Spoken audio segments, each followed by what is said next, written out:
ओम नमः शिवाय. खरा भक्त कोण? एका गावाबाहेर एक शंकराचं देऊळ होतं. ते स्वयंभू स्थान होते. काळीभोर शंकराची पिंडी होती. त्या गावच्या राजाची देवावर फार भक्ती. त्याने त्या देवाला सोन्याचा मुखवटा केला होता. शिवरात्रीच्या उत्सवात श्रावण सोमवारी तो मुखवटा चढवण्यात येई. हजारो लोक पाहायला येत. राजा रोज देवाच्या पूजेला जात असे. पाही माम म्हणत असे. राजाकडची ती पूजा, तिचा थाट किती वर्णावा, किती सांगावा. सुंदर सुगंधी फुलांच्या माळा असत, बेलाच्या त्रिदळाच्या पाट्या भरलेल्या असत, चंदनाचा सुवास सुटलेला असे, उदबत्त्यांचा घमघमाट असे, ओवाळायला कापूर असे, बाहेर चौघडा वाजत असे. अशा थाटाने पूजा होई. त्या देवाजवळ एक संन्यासी राहायला आला. तो फार कोणाशी बोलत नसे. देवाशंकराला प्रदक्षिणा घाली असे. आसन मांडून जप करीत बसे. तो झाडाचा पाला फक्त खाई. जवळ झुळझुळ वाहणाऱ्या झऱ्याचे पाणी पिई. असा त्याचा कार्यक्रम असे.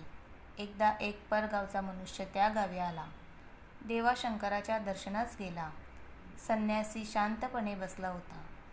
महाराज, आपणाला एक प्रश्न विचारू का? त्या माणसाने विचारले.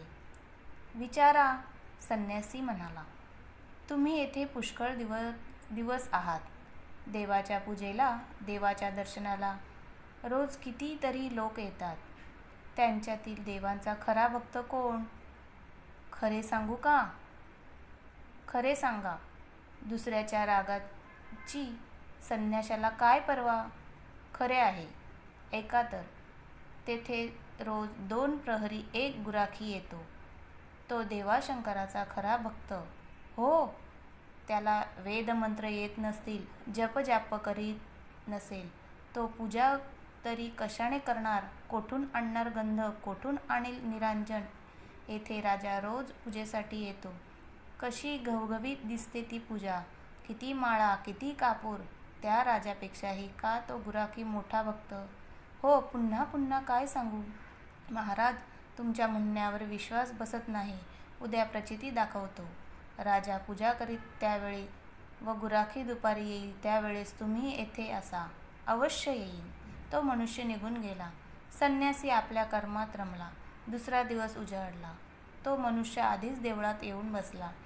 काही वेळाने राजा आला. चौघडा वाजू लागला. सनया आलापू लागल्या. महापूजा सुरू झाली. माळा चढवण्यात आल्या. कापूर पेटून राजा ओवाळू लागला. इतक्यात काय झाले? ते देऊळ एकदम हळू लागले. भूकंप होणार असे वाटले. राजा घाबरला. दगड डोक्यावर पडतात की काय असे त्याला वाटले. त्याच्या हातातील ती आरती खाली पडली. कोठले ओवाळणे, कोठली पूजा! राजा धूम पळत सुटला. राजाच्या बरोबरचे सारे पळत सुटले. ती पूजा तशीच अर्धवट तिथे पडून राहिली. दुपारची वेळ झाली. तो गुराखी आला. त्याच्या गायी रानात चरत होत्या. तो देवाच्या दर्शनाला आला. तो गाभाऱ्यात शिरला. पिंडीला त्याने कडकडून मिठी मारली. नंतर त्याने आपल्या भाकरीचा नैवेद्य देवासमोर ठेवला. क्षणभर त्याने डोळे मिटले आणि तेथेच ती कांदा भाकर खाऊ लागला. आईच्या जवळ बसून जेवू लागला. देव म्हणजे सर्वांची आई ना! इतक्यात ते देऊळ हलू लागले. दगड डोक्यावर पडणार असे वाटले. हातातील भाकरी हलू लागली. भूकंप होणार असे वाटले. परंतु त्या गुराखाने काय केले? तो पळाला का? त्याने धूम ठोकली का? नाही.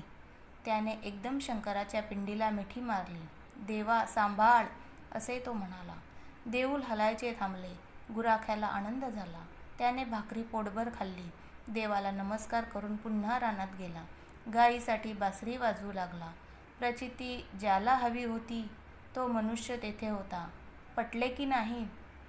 संन्याशाने विचारले. राजा पळून का गेला? गुराखी तेथेच का राहिला?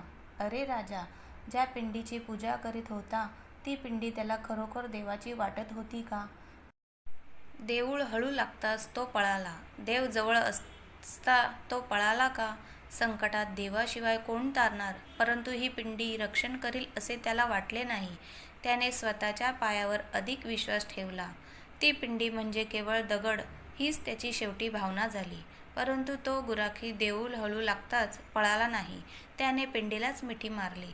संकटात लहान मूल आईला बिलगते, तो गुराखी देवाला बिलगला. त्याला ती पिंड म्हणजे दगड वाटला नाही. त्याला तेथे खरोखर देव दिसत होता. ती पिंडी परमेश्वराची, देवा महादेवाची आहे असे त्याला खरोखर वाटत होते. त्याचा खरा भाव होता, त्याची खरी भक्ती होती. त्याच्या पूजेत फुले नसतील, कापूर नसेल, चंदन नसेल, परंतु सर्व सुगंधाहून थोर असा खऱ्या भक्तीचा सुगंध त्याच्या पूजेत होता.